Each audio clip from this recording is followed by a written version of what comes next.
y a un monde autour de vous, de spectateurs ou bien d'attachés de presse, d'impresarios, de directeurs, de musiciens.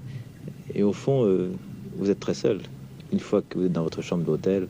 On termine un tour de chant, bon, il y a beaucoup de monde, il y a le public, il y a les gens qui sont là, on est fêtés, on est aimés, on est admirés, adulés. Et après, on se retrouve tout seul. Mais ça reste en nous quand même dans le cœur. Enfin, il me reste toujours cet écho des applaudissements et cet amour des gens qui viennent.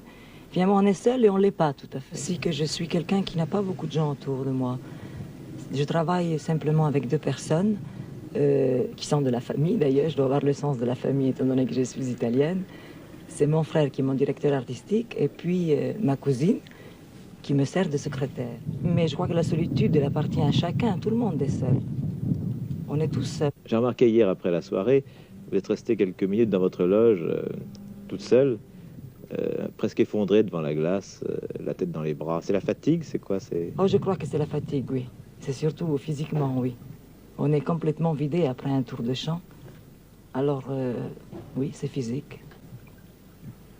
Il faut récupérer. On est un peu comme un sportif. C'est une performance, la scène.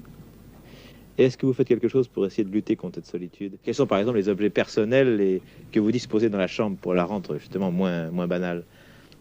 Ben, moi, je m'entoure de livres. J'ai mes livres avec moi parce que je trouve que la chose la plus précieuse qu'il y a, c'est un livre. Parce qu'il est toujours là, il est fidèle. On peut le lire, on peut le relire. C'est un compagnon merveilleux. On peut l'ouvrir, le regarder quand on veut. Il est là, il ne nous quitte jamais.